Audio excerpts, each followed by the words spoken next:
Most people quit when they're tired. The rich quit when they've won. And that single distinction separates the wealthy from everyone else who's still wondering why success feels so distant. Let me ask you something. When was the last time you worked on something until it was actually complete, not just until you felt exhausted? When did you last push through fatigue because the goal demanded it, not because your motivation was high? If you're honest with yourself, you'll realize that most of us operate on an energy-based timer. We work until we're tired, then we stop. Tomorrow, we wake up and start from emotional zero again. It's a treadmill that goes nowhere. But the wealthiest people in the world, they operate on a completely different system. They work on goal-based timers. They don't stop because they're tired. They stop when the objective is achieved, then they obsess over the next one. And this creates a compounding advantage that most people will never understand because they've never experienced it. Before we go any further, I need to tell you something. This is a brand new channel and we're building something special here. Real wealth strategies, real psychology, no fluff. We're trying to reach our first 100 subscribers, and I need you to be part of that foundation. So right now, hit that subscribe button. We're also going for 50 likes on this video, 50 people who are serious about understanding how wealth actually works. And drop a comment telling me where you're watching from. I want to know where in the world this message is reaching. These aren't just requests. These are the first small tests of whether you're actually ready to think differently about success. Now, let's talk about what separates the wealthy from everyone else. It's not intelligence, it's not luck, it's not even opportunity. It's obsession. Controlled, strategic, relentless obsession. And most people will never build wealth because they fundamentally misunderstand what obsession actually means. Obsession is not self-destruction. It's not burning out. It's not working yourself into the ground for no reason. That's chaos. Real obsession, the kind that builds empires, is the strategic channeling of focus into a narrow domain of mastery. It's the elimination of distraction. It's the ruthless protection of your attention. And it's the daily compounding of effort in one direction, while everyone else scatters their energy across 1,000 irrelevant pursuits. Warren Buffett is 94 years old.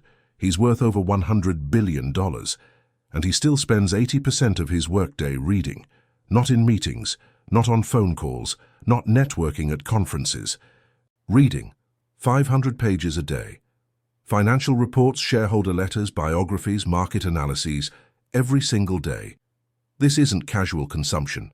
Buffett treats information like capital itself, something to be invested, compounded, and leveraged over decades. His morning begins at 6:30 with 5 newspapers, the Wall Street Journal, the Financial Times, USA Today, the Omaha World Herald, the New York Times. He reads them cover to cover. Then he moves into annual reports, 10K filings, analyst reports. He's looking for one thing: undervalued companies that others have missed because they weren't willing to do the deep, patient analysis. And here's what most people miss. Buffett's obsession isn't about working more hours. It's about eliminating distraction. He doesn't attend most meetings. He doesn't chase trends. He doesn't react to market noise.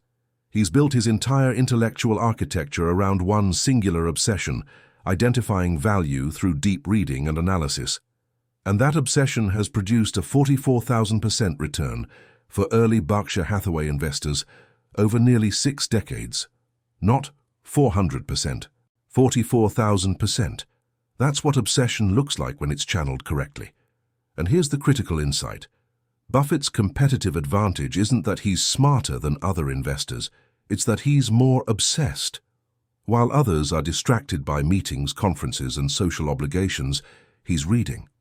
While they're reacting to daily market movements, he's studying long-term patterns. While they're spreading their attention thin, he's compounding his focus.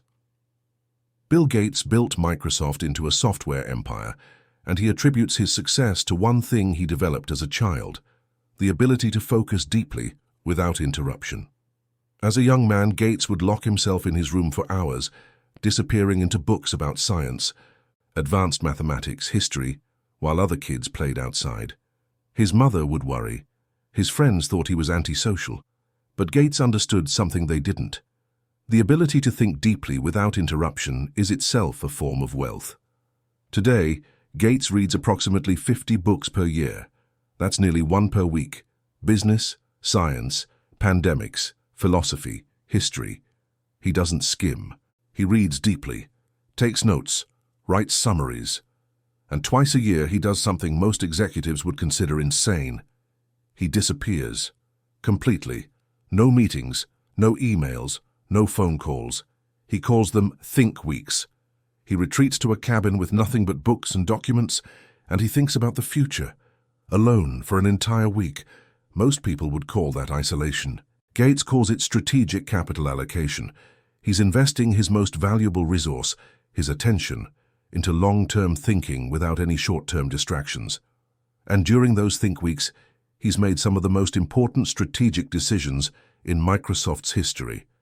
Internet Explorer, the shift to internet services, major philanthropic strategies. These weren't decisions made in boardrooms during rushed meetings. They were decisions made during obsessive, isolated thinking.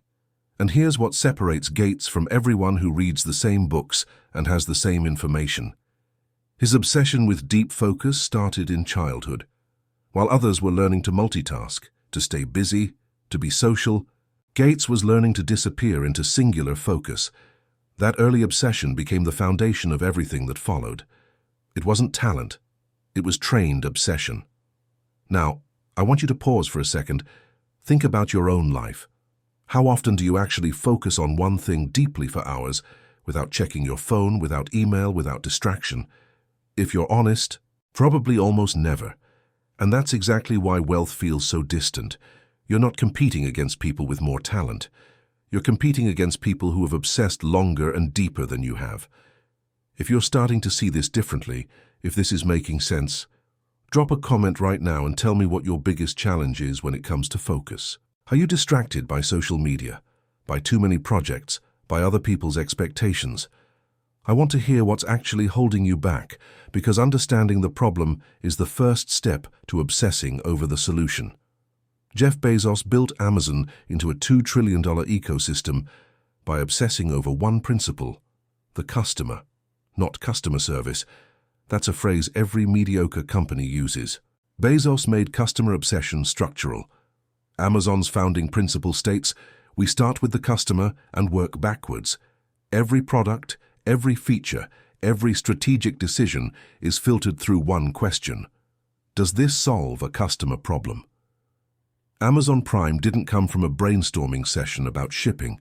It came from obsessing over customer friction. One-click purchasing didn't come from a UX designer's portfolio.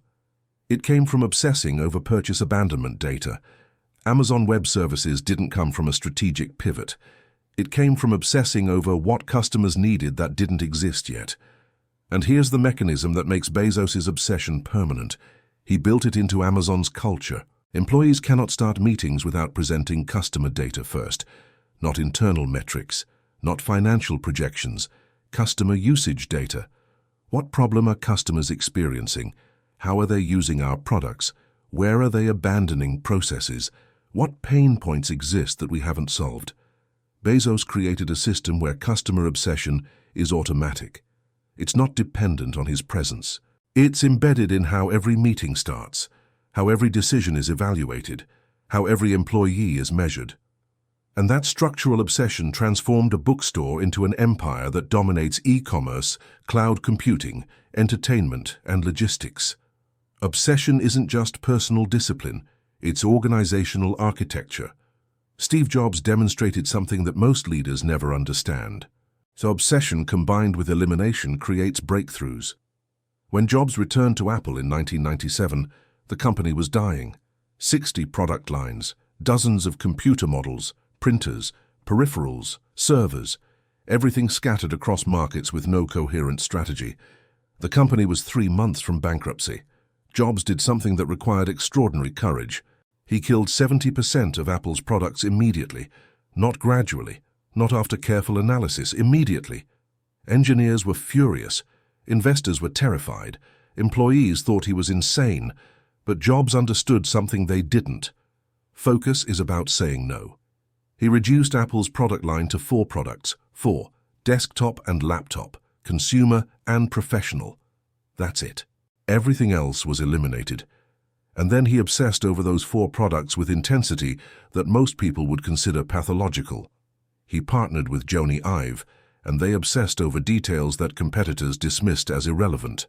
The grain of aluminum, the emotional arc of unboxing, the inertial scrolling that mimics physics, the sound of the click, the weight of the device in your hand. Competitors called this obsessive attention to detail unnecessary. The market called it genius. Hundreds of millions of iPhones sold not because they had the best specs, but because they felt better, because Jobs obsessed over tactile joy, because he understood that technology without obsessive craft is just machinery. And here's the principle that made Jobs exceptional. His obsession wasn't about technology. It was about the intersection of technology and human experience. He obsessed over making complex technology feel simple, intuitive, delightful. That singular focus, that obsessive attention to craft, turned Apple into the most valuable company in the world. Not because they built more products, because they obsessed over fewer products with relentless intensity. Elon Musk works 80 to 100 hours per week. His daily routine is scheduled in 5-minute blocks, approximately 12 tasks per hour. 80% of his time is spent on engineering and design, not meetings. He describes his life as sleep, wake up, work, repeat, 7 days a week, no weekends, no vacations that don't involve work. Most people hear this and think it's unsustainable, and for most people it is. But Musk isn't most people. His obsession isn't with working long hours. It's with solving engineering problems that others consider impossible. Reusable rockets, electric vehicles that outperform combustion engines, brain-computer interfaces, tunnel-based transportation. Each of these was considered science fiction until Musk obsessed over them. And here's what separates Musk's obsession from burnout. His work is his obsession. He's not forcing himself to work 100-hour weeks. He's obsessed with the problems, and the hours are a byproduct. When you're genuinely obsessed, time disappears. You're not watching the clock. You're not counting hours. You're solving problems that consume your attention completely. Tesla became the world's most valuable automaker. SpaceX landed reusable rockets and created private spaceflight. Neuralink advanced brain-computer interfaces from theoretical concept to clinical trials. These outcomes didn't happen because Musk worked longer hours. They happened because his obsessive focus on engineering problems created conditions where breakthrough innovation became possible. And here's the uncomfortable truth. Most people will never experience this level of obsession because they've never found something worth obsessing over. They're not lazy, they're scattered, they're working on 10 things instead of obsessing over one. And that diffusion of energy guarantees mediocrity. If you're serious about building wealth, about creating something exceptional, you need to stop managing distractions and start eliminating them. The wealthy don't balance competing priorities. They choose one direction and obsess over it with ruthless focus. And that's exactly what we're going to break down next. Kobe Bryant's Mamba mentality wasn't inspiration, it was obsessive consistency made visible. Bryant trained at 4 in the morning while his competitors were sleeping. He completed 4 workouts per day when others did 2. His logic was ruthlessly mathematical. If he could accumulate 2 additional workouts daily across years, his opponents would never close the gap regardless of their talent. Bryant wasn't exceptional because of natural ability. He was exceptional because he converted obsession into daily, measurable, non-negotiable practice. After winning a championship, he showed up at the gym the next morning to begin preparing for the next one.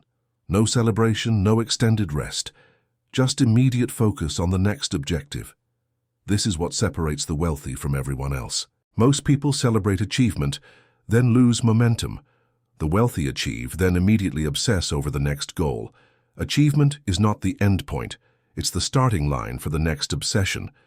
And this creates a compounding effect that most people never experience because they're constantly restarting from zero.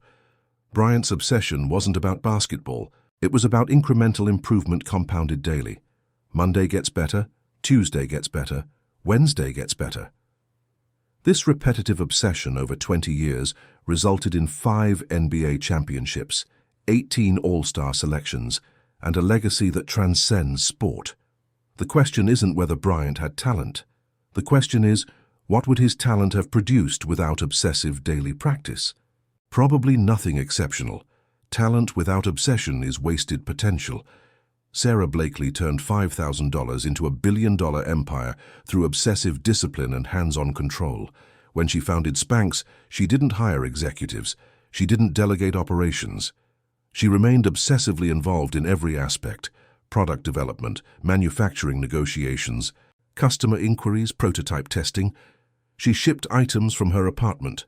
She negotiated with manufacturers personally. She kept costs ruthlessly low and reinvested every dollar while competitors focused on scaling quickly. Her father had taught her from childhood to obsess over failure. Every week he would ask, "What did you fail at this week?" And when she shared failures, he celebrated them. This psychological conditioning created someone who wasn't afraid of setbacks, but obsessed over learning from them quickly. Blakely's hands-on obsession with operational excellence created a defensible brand. By maintaining direct control and consistency across every detail, Spanx grew to over $400 million in annual revenue. She didn't scale by hiring quickly. She scaled by obsessing over what worked, then replicating it with precision.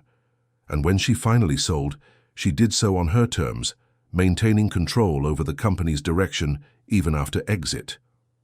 Here's the pattern. The wealthy don't delegate obsession. They delegate tasks, but the obsession stays personal. Blakely controlled quality. Jobs controlled design. Bezos controls customer metrics. Buffett controls investment decisions. The obsession cannot be outsourced because it's the source of their competitive advantage. Now, let me share something that most people completely miss about how the wealthy operate.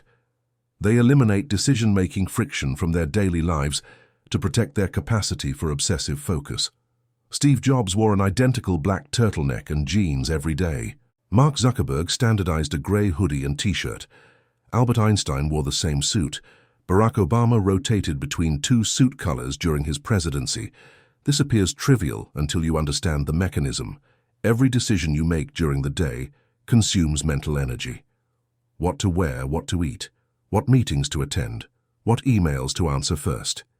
Each small decision creates friction, and by the end of the day, your capacity for deep focus is depleted. Psychologists call this decision fatigue, and it's one of the primary reasons most people never achieve obsessive focus. They exhaust themselves on trivial choices before they ever reach important work. Jobs understood this instinctively.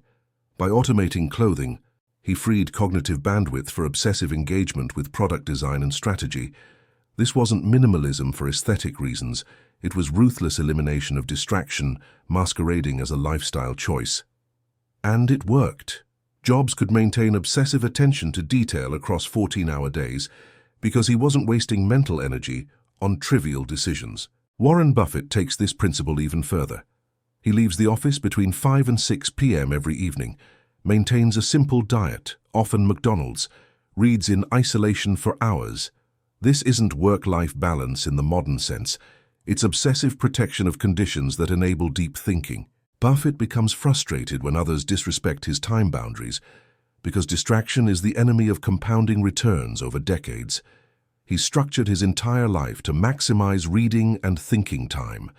No unnecessary meetings, no social obligations that don't add value, no activities that fragment his attention. This level of ruthless elimination allows him to maintain obsessive focus at 94 years old. Most people his age are retired. Buffett is still reading 500 pages daily because he's protected the conditions that make obsession sustainable. Daniel Ek, CEO of Spotify, obsesses over speed. He takes only 3 or 4 meetings per day and is ruthlessly willing to cancel scheduled calls if he's in the zone. His daily routine includes mandatory time for thinking, morning walks where he does his best conceptual work, morning reading, and unscheduled time to be available for critical decisions on an ad hoc basis. Ek structures his workday to maximize time spent on big strategic decisions rather than meeting logistics. His obsession with velocity translated into Spotify becoming a $20 billion business with 70 million paid subscribers. But here's the detail that reveals his obsession. Ek demanded that Spotify load in under 250 milliseconds because the human brain perceives anything less than 250 milliseconds as instant. Think about that. He obsessed over a quarter of a second. Most companies would optimize for functional speed. EK optimized for perceived instant response. That obsessive attention to user experience detail, that refusal to accept good enough, created a product that feels faster than competitors, even when technical differences are minimal. Obsession isn't about big decisions. It's about obsessing over details that most people consider irrelevant. Howard Schultz built Starbucks into a global empire through obsessive control over experience details. He rejected franchise models despite their profitability because franchising dilutes consistency. Instead, Starbucks maintained company ownership of stores, allowing Schultz to obsess over every sensory detail: color palette, sound design, aroma, barista training. His obsession wasn't paranoia. It was strategic. A controlled system ensured comparable insights across stores, fueling innovation and brand consistency. Schultz didn't want a coffee shop. He wanted a third place between home and work, a refuge, an experience, and that required obsessive control over details that franchise operators would inevitably compromise. From a single coffee bean retailer to thousands of global locations, Starbucks' empire emerged from Schultz's obsessive refusal to compromise on experience. He could have grown faster through franchising. He could have maximized short-term profit. But he chose obsessive control over rapid scale, and that decision created long-term value that dwarfs what franchising would have produced. Now I want to shift to something critical. If you're still watching, you're not like most people. Most people would have clicked away by now because this level of detail makes them uncomfortable. It reveals how far behind they actually are. But you're still here, which means you're serious. And if you're serious, you need to subscribe to this channel right now. We're building a community of people who actually want to understand how wealth works, not just fantasize about it. Don't be someone who watches, learns nothing, and leaves. Be someone who commits. Hit subscribe, hit like, and drop a comment telling me which of these examples hit you the hardest. Was it Buffett's reading obsession, Jobs' elimination strategy, Kobe's 4 workouts per day? Tell me what resonated, because that tells me what you're actually ready to obsess over. Let's talk about converting obsession into measurable output. Because here's the trap. Obsession without metrics is just intensity. It's motion without progress. The wealthy don't just work obsessively. They measure obsessively. Serena Williams translates obsession into measurable performance metrics. Her daily training routine is structured around specific outputs. Sprints for 50 meters at particular speeds, not distance-based. Core training for specific muscle groups. Agility work calibrated to tennis court distances. She obsesses over detail. Strength training focused on muscles surrounding knee joints to prevent injuries specific to tennis movements. This isn't general fitness, this is obsessive specialization. Every training session has measurable objectives: sprint speed targets, strength benchmarks, recovery metrics, and this obsessive measurement translates into output. 23 Grand Slam titles, 73 consecutive weeks at world number 1, a career spanning nearly 3 decades at elite performance levels. She didn't just train hard, she measured hard. And measurement transformed effort into results. Satya Nadella transformed Microsoft through obsession with measurable customer outcomes. He made customer obsession structural by requiring all meetings to begin with customer usage metrics, not outputs, deadlines, or financial figures. Before discussing engineering achievements, shipping dates, or profit projections, Nadella demands answers too. What is the customer problem? What solutions are we providing? How are we enhancing their experience? This obsession with measurable customer behavior, not internal process metrics, led to Microsoft's market capitalization doubling from $1 trillion to over $2 trillion under his leadership. Nadella didn't just say customer obsession matters. He made it measurable and required at the beginning of every discussion. His personal obsession became organizational culture because he built measurement systems that made obsession automatic. Mackenzie Scott demonstrates obsessive discipline through giving. Since 2020, she has donated over $19 billion, distributed to nearly 2,000 organizations with unprecedented speed and unrestricted grants. This isn't passive philanthropy. This is obsessive power redistribution.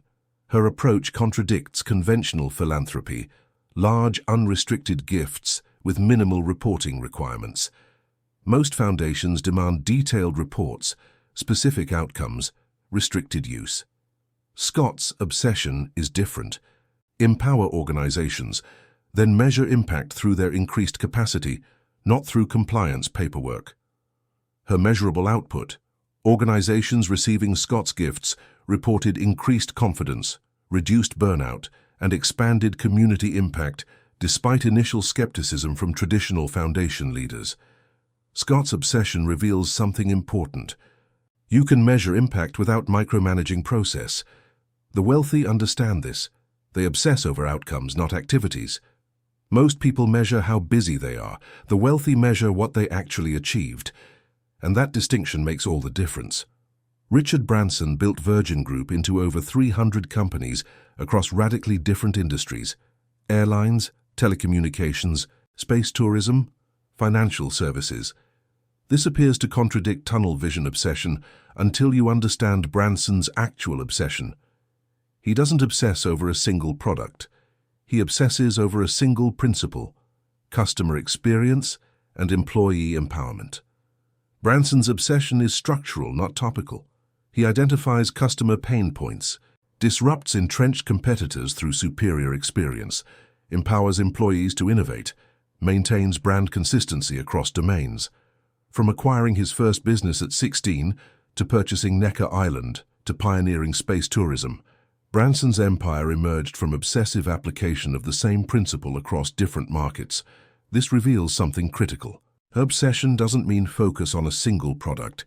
It means focus on a single domain of mastery, a principle or mechanism that can be applied repeatedly across contexts. Jobs obsessed over human-centric design, not just computers. Bezos obsesses over customer problems, not just e-commerce. Branson obsesses over disruptive experience, not just airlines. The question isn't what product to focus on. The question is, what principle will you obsess over? What mechanism creates leverage regardless of market? That's where wealth comes from. Not from doing one thing, but from obsessing over the principle that makes things work, then applying it relentlessly across opportunities. Now let me give you 3 actionable steps to channel obsession starting today. Not theory, not inspiration. Actual implementation strategy. First, choose your single direction. Identify the one domain where your effort compounds, where today's work makes tomorrow's work more powerful. For Buffett, it was investment analysis. For Gates, it was software and learning. For Bezos, it was understanding customer behavior. For Schultz, it was cafe experience design. Ask yourself, where do my efforts create leverage? Where does consistency multiply? Where can small daily improvements compound into massive advantage over years? Once identified, protect this domain from distraction with institutional ferocity. This means saying no to opportunities, even profitable ones. Jobs eliminated 70% of Apple's products. Branson sold Virgin Records for $1 billion to protect airline growth. Focus isn't about doing one thing. It's about obsessing over the principle that makes that thing work, then applying it relentlessly. Most people fail here because they chase every opportunity. The wealthy succeed because they reject opportunities that dilute their obsession. Say no more often than you say yes. Protect your domain ruthlessly.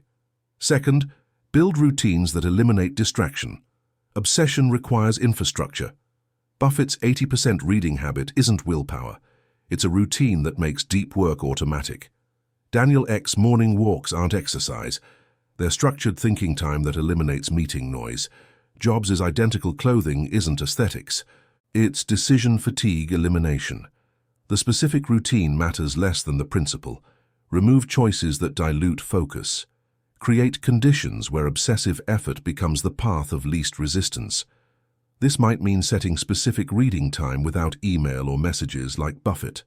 Scheduling thinking time where meetings are forbidden, like Gates' Think Weeks.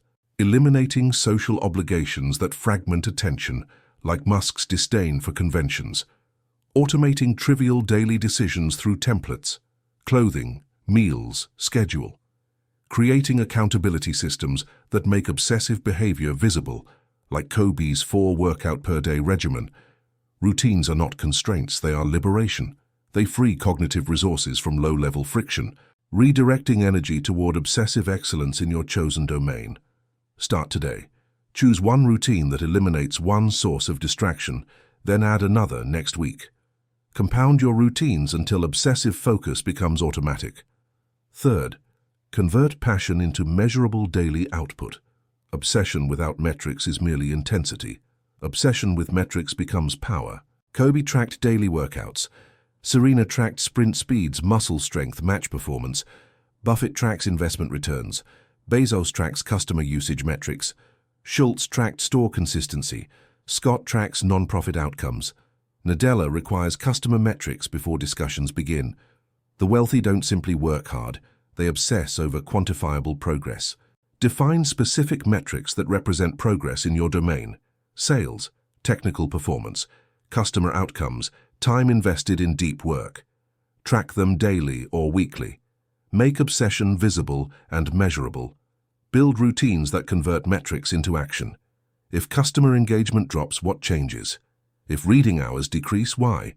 If project output slows, what must shift? Share metrics openly to create accountability. This prevents obsession from becoming delusion. Compound your improvements over months and years. Consistency in small progress measurements creates exponential returns. The difference between aspirational effort and wealth-building obsession is measurement. Measurement transforms hope into conviction. Measurement reveals where effort actually generates output. Measurement is how obsession becomes sustainable. Now, here's the psychological insight that changes everything. Most people quit when they're tired. The rich quit when they've won. This reveals the deepest truth about wealth-building obsession. The wealthy have fundamentally different stopping conditions than everyone else. Most people operate on fatigue-based timers. They work until tired, then stop. Tomorrow they restart at emotional zero. The wealthy operate on goal-based timers. They work until the objective is achieved, then obsess over the next objective. This creates exponential advantage over decades. Buffett didn't retire at 65 because he reached a net worth target. At 94, he continues reading 500 pages daily, managing billions, obsessing over investment returns. Jobs didn't accept mediocrity after Apple's initial success. He obsessed over perfection in each successive product generation. Bezos didn't retire after Amazon became dominant. He obsessed over new customer problems in cloud computing, then space exploration. Schultz didn't stop after Starbucks reached profitability. He obsessed over expanding the experience globally, then solving new organizational challenges. The psychological distinction matters profoundly. Fatigue-based stopping means returning to zero each day. Goal-based stopping means compounding progress across decades. When you quit when tired, you start tomorrow exhausted and unmotivated. When you quit when you've achieved, you start tomorrow energized by victory and obsessed with the next challenge. One creates a treadmill, the other creates a compounding engine. This is the invisible barrier to entry that most people cannot cross. The wealthiest individuals obsess with intensity most cannot sustain. Kobe at 4 a.m. training while others sleep. Buffett reading 500 pages daily when others scroll social media. Jobs obsessing over millisecond response times when others ship good enough. Schultz refusing franchising when investors demand faster growth. Musk working 100-hour weeks when most executives limit themselves to reasonable hours. This obsession is not superhuman. It's choice multiplied across time. Today's choice to read instead of socialize, to train instead of rest, to focus instead of diversify compounds. Years later, the gap becomes unbridgeable, not because of talent, but because obsession created cumulative advantage. Wealth is not built through one exceptional decision. It's built through consistent, obsessive application of focus within a chosen domain. The rich stay ahead not because they're smarter or luckier, but because they have obsessed longer, deeper, and more consistently than anyone competing against them. So here's where we are. You now understand the mechanism. Obsession isn't intensity. It's strategic focus channeled into a narrow domain of mastery, protected by ruthless elimination of distraction, measured through daily output, and sustained through goal-based rather than fatigue-based stopping conditions. The question is not whether you can become obsessed. The question is, what domain deserves your obsession, and how long will you maintain it? Because here's the uncomfortable truth. Most people watching this will do nothing with this information. They'll feel inspired for a few hours, maybe a day, then return to scattered effort and wonder why results never come. But a small percentage, maybe you, will actually implement these principles. You'll choose a domain. You'll build routines that eliminate distraction. You'll measure daily output. And you'll work on goal-based timers instead of fatigue-based ones. And 5 years from now, 10 years from now, you'll look back and realize that this was the moment everything changed. Not because you learned something new, but because you decided to obsess. Before you go, I need you to do 3 things. First, subscribe to this channel if you haven't already. We're trying to reach 100 subscribers and we need committed people, not casual viewers. Second, hit that like button. We're aiming for 50 likes on this video. 50 people who are serious enough to signal that they value this content. And third, drop a comment telling me what you're going to obsess over, not what you're interested in, what you're going to obsess over. Because there's a massive difference, and your answer will tell me whether you actually understood this or whether you're just consuming content. The wealthy don't consume information. They implement it obsessively. So the question is, are you a consumer or are you someone who obsesses? Your next action will answer that question. Choose wisely.